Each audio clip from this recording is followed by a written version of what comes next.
السلام عليكم ورحمة الله وبركاته. أنا دكتور عصام طاحون، استشاري التغذية العلاجية، وده الفيديو رقم 6 في علاج ما قبل السكري ومقاومة الأنسولين والسكري النوع الثاني في بدايات المرض. في الفيديو ده هنتكلم على ناكل إيه. المرة اللي فاتت قلنا بلاش عيش ومعجنات، طب ناكل إيه كنشويات صحية يساعدنا إن إحنا نتخطى المشكلة بدون مشاكل. عندنا لستة طويلة عريضة من النشويات الصحية، ممكن نقولها هنا، هقول اجزاء منها هنا، ممكن نبقى نكتبها في التعليقات، او لو حد عايز يبقى يكتب لي كلمه نشويات في التعليقات وانا هكتبها له.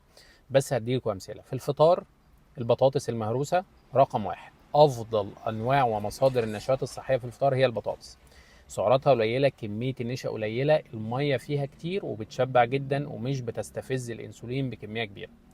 رقم اتنين، البطاطا الحلوة زي البطاطس، علاوة على ذلك ان هي فيها سكر طبيعي هيديك احساس حلو وجميل، يديك سبورت خلال اليوم. رقم ثلاثة، الحبوب الكاملة، الحباية الكاملة زي الشوفان وزي القمح البليلة و زي الكينوا مثلا، بس هو الشوفان والبليلة هم اكتر نوعين مشهورين. دي برضو بنستخدمهم كمصادر النشويات. الفول بنستخدمه كمصدر للنشويات. الفول طبعا فيه جزء بروتين زي ما الناس كلها عارفة، لكن حوالي 60% من بذرة الفول بتحتوي على نشا، وفي الحالة دي بيكون من أفضل أنواع النشويات لأنه بيكون فيه ألياف عالية، فممكن نستخدم الفول لوحده كمصدر نشويات. طيب ده جزء النشويات. جزء البروتين، عندنا البيض وعندنا الجبنة القريش وعندنا الزبادي البلدي. الثلاث أنواع دول هما أفضل مصادر بروتينات صحية ممكن تستخدمهم كمصدر البروتين. يبقى لازم تاخد جزء نشويات ولازم تاخد جزء بروتين، وخد معاه طبق سلطة أو أي خضروات مشكلة. بالنسبة للغداء، بتاخد بروتين عادي، بروتين حيواني زي الفراخ زي السمك، اللحمة. ممكن ناخد بيضة عادي تاني كبروتين، مفيش مشكلة، إلا لو عندك كوليسترول بتتجنبه برضو شوية. ولو مفيش بروتينات حيوانية خالص، ممكن مجازا، وده مش حلو قوي في الأول لكن مجازا، ممكن نستخدم الحبوب الكاملة كمصادر للبروتين. يعني ممكن نستخدم الحمص والعدس وحاجه زي اللوبيا، والرز داخل في المعادله، ونعمل ميكس ما بينهم كلهم، هتاخد نسبه بروتين لا باس بيها من الوجبه. لكن في الافضل في الاول ان انت تيجي على نفسك شويه وتاكل كل يوم بروتين حيواني زي الفراخ والسمك، لان ده مصدر شبع عالي جدا ومصدر قوي جدا. بيحسسك ان انت مش محتاج لاي حاجه تانية، وبيخليك عندك نوع من انواع الاستابيليتي، او ان انت مش جعان، انت كويس، بتقضي يومك كله كويس. فالبروتين، وطبعا الفايده بتاعت البروتين الحيواني غير انه بروتين، فيه طبعا معادن وفيتامينات وحاجات تانية كتير. لكن يعني ممكن نمشيها عند بعض الناس اللي هو مش قادر يعمل او مش عارف يعمل بروتينات مستمره كل يوم حيوانيه، ممكن يبدلها بالبروتين النباتي او البيض لو ما عندوش كوليسترول. وتاخد طبعا معاه خضار غير نشوي، خضار غير نشوي ما فيهوش نشا. امثله: ملوخيه، سبانخ، كوسه، فاصوليا خضراء، اي حاجه من الحاجات دي.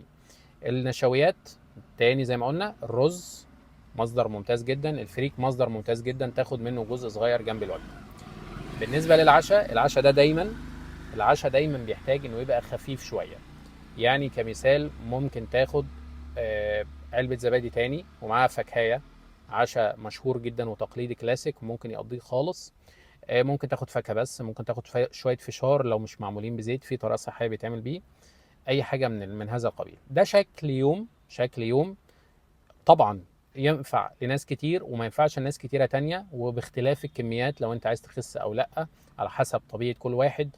لكن ده الفريم اللي بنلعب فيه، ده الشكل وده الاطار اللي ما بنخرجش عنه، او بنبقى دايما حابين ان احنا نكمل في الاطار ده. خلينا هنا ما نطلعش بره هنا. الاختلافات الفرديه دي على حسب كل واحد طبعا، ده مش هنقدر ننكره، ان كل واحد له تفاصيل عن التاني. يعني في حد عنده مقاومه الانسولين شديده شويه ومحتاجين نقرط على النشويات اكتر من كده، بنشيل النشويات اكتر من كده. في حد تاني عنده مشاكل طبيه زي المشاكل النفسيه وزي البنج ايتنج ديس اوردر، ما ينفعش نشيل من عنه نشويات، وما ينفعش نديله نظام الوجبتين والسناك، لازم نفرد له الاكل على مدار اليوم بشكل مختلف عن كده. كل دي تفاصيل فردية ومختلفة وكتيرة جدا، لكن أنا حبيت أوضح الإطار اللي أنت لو مشيت فيه هتبقى في الأمان. يعني هتبقى على الطريق خلاص، هو ده الإطار اللي أنت تمشي فيه وتشتغل عليه. تعمل صيام متقطع؟ لأ، مش في الأول خالص، مش أمان زي ما الناس متصورة. صيام متقطع شيء عظيم، وسيلة عظيمة صحية للجسم كله، لكن مش أمان لناس كتيرة إن هي تبدأ فيه. ممكن تهبط، ممكن تتعب، هتهبط، هتبوظ النظام، هتهبط، هتاكل، هتهبط، هيحصل لك مشاكل. فبيكون مش كويس ان احنا نبدا بصيام متقطع، مش حلو خالص. ده بالنسبه لفكره الصيام. فبشكل عام خليك ستيبل، خليك هادي، ابدا بدايه ظريفه، بدايه كويسه زي اللي انا قلتها دي، وامشي بيها، وممكن تزود تابجريد بعدين وتحسن بعدين، مفيش اي مشكله خالص. بس دي البدايه، ان شاء الله رب العالمين تكون بدايه كويسه ليك. لو حابب ان انت ابدا البدايه دي. آه، زود في الكميات شويه صغيرين، قلل في الكميات شويه صغيرين على حسب شعورك انت. واللي محتاج طبعا انظم له نظام او حاجه، يبعت لنا فيه ارقام متسجله على الصفحه هنا، يبعت لنا عليها وانا هقول له بالظبط يعمل ايه، او السيناريو يبقى ازاي، او القصه تبقى ازاي، هبدا اساعده على قد ما يقدر. لكن ابدا بالجزئيه دي. اتمنى ان شاء الله رب العالمين يبقى الكلام ده مفيد ونلتزم بيه، لان هو ده فيه الصحه والفايده كلها. ده فيديو بشكل عام عشان الناس طلبت مني ان انا انزل شكل لليوم، او شكل لنظام صحي هو عايز يمشي بيه، شكله عامل ازاي، او الاطار بتاعه عامل ازاي، عشان هو يشتغل بيه. طبعا في الفيديوهات الجايه لسه هنتكلم على تفاصيل اكتر بكتير في خفايا النظام وخباياه، وتعمل ايه، والرياضه لسه هنتكلم فيها، وتعمل نوع الرياضه ايه بالظبط، والخطه كلها ازاي فيما بعد. الحمد لله رب العالمين على كده، وان شاء الله استنونا في الفيديو الجاي.